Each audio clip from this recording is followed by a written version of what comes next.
Advocate है। मैं advocate high court हूँ। मेरी 6 साल पहले शादी हुई थी एडवोकेट मोहम्मद अशरफ अली रहमानी से। तो काफ़ी झगड़े होते रहते, दिन में घर वाले बिठा के समझाते रहते थे कि नहीं कोई बात नहीं, चलो सुलह कर लो। मैं काफ़ी बार नाराज़ होकर घर गई हूँ कि ये बदतमीज़ी करते हैं।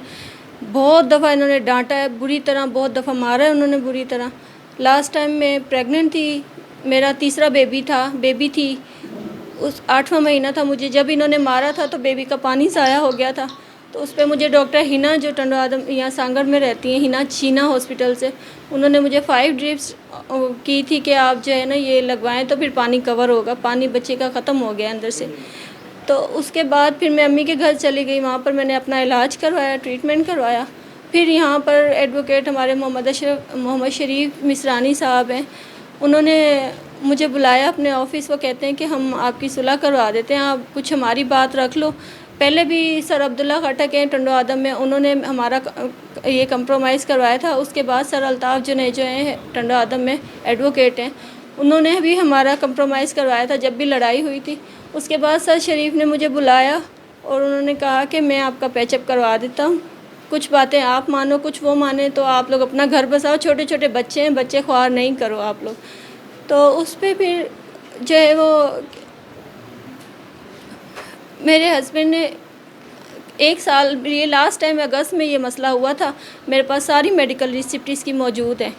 जो है वो अभी फिर इन्होंने ये हरकत, पहले भी बीच में काफ़ी बार ख़र्चा देने से पीछे हट जाते हैं। मैं एडवोकेट हूँ, मेरी शर्त इसी शर्त पे शादी हुई थी कि मैं शादी के बाद वकालत कर सकती हूँ, पर उन्होंने मुझे मना कर दिया। कहते नहीं, उन्होंने हालात ही ऐसे पैदा कर दिए कि मैं कोर्ट नहीं जा सकती थी।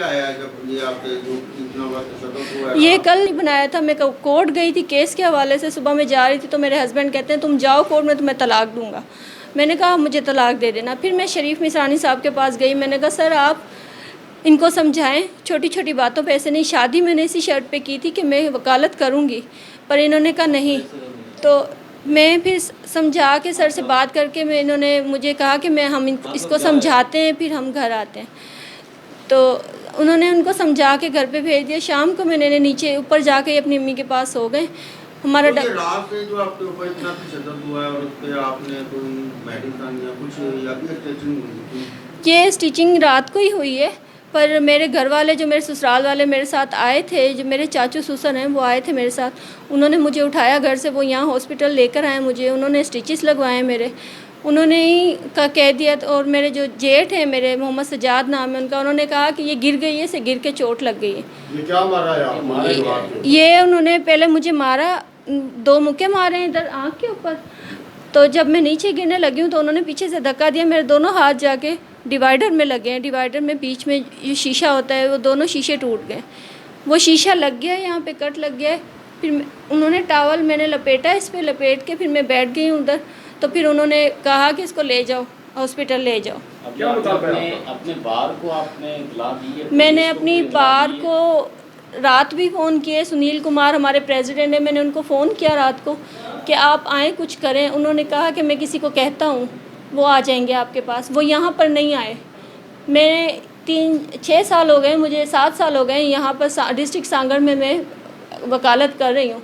मैं बार की मेंबर हूँ, 3 साल से मैं यहाँ की मेंबर हूँ, 4 साल से मैं टंडो आदम की मेंबर हूँ, पर यहाँ पर कोई भी नहीं आया। सर ज़फ़र हयात साहब आए थे मेरे पास, उन्होंने कहा कि हम उससे बात करते हैं, हम उसको समझाते हैं, आप मीडिया में नहीं जाना, आप पुलिस वालों के पास भी नहीं जाना, पहले हम बात कर लें, फिर आप जो मर्ज़ी करें, अगर वो हमारी बात नहीं मानता। तो मैं रात से उनका वेट कर रही हूँ। मैंने कहा सर आप अभी बात कर लें उनसे कि क्या बात है। मैं रात से उनका वेट कर रही हूँ, अभी उन्हें मुसलसल फ़ोन कर रही हूँ मैं, वो फ़ोन नहीं उठा रहे हैं। वो कभी कहते हैं मैं कोर्ट में हूँ, केस चला रहे हैं, कभी उनका जूनियर उठाता है गोहर, वो कहता है कि ये कोर्ट में केस चला रहे हैं सर। अभी मैंने उन्हें मुसलसल 3-4 कॉलें किए, वो नहीं आए। फिर मैंने अब आपका मुतालबा क्या है मैडम? पुलिस में मैंने बताया, पुलिस में मैंने फ़ोन किया 15 पे, उसी वक्त जिस वक्त मुझे वो मार रहे थे मैंने फ़ोन किया, तो 15 वालों ने फ़ोन नहीं उठाया। ठीक है, उसके बाद फिर मैं रात को तो मुझे होश नहीं था, बार बार बेहोशी हो रही थी ब्लीडिंग की वजह से।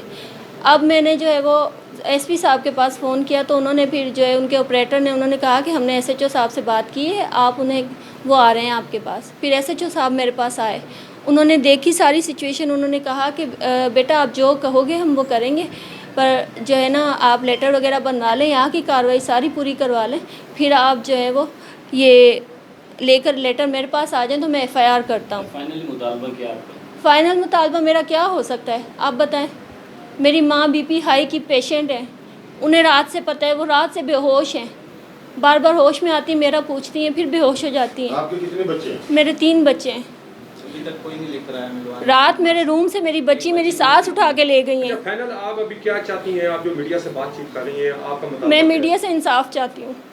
मेरी एफआईआर नहीं हो रही है, रात से मैं कोशिश कर रही हूँ, कोई एफआईआर होने नहीं दे रहे हैं। यहाँ पे जो हमारे सीनियर्स हैं उनसे मैंने बार बार मुतालबा किया कि सर आप आएँ, आगे आएँ, मेरे साथ आएँ। मेरे टंडो आदम के जो सीनियर्स हैं मैंने उन्हें भी फ़ोन किया, मेरे हैदराबाद के सीनियर्स मैंने उन्हें भी फ़ोन किया कि आप आएँ, मेरा साथ दें, पर सब ने कहा हम आ रहे हैं, हम आ रहे हैं, पर अभी तक मेरे पास ये टाइम हुआ कोई नहीं आया। आप मुकदमा दर्ज कराना चाहते हैं? मैं एफआईआर करवाना चाहती हूँ और मैं ये केस चलाना चाहती हूँ।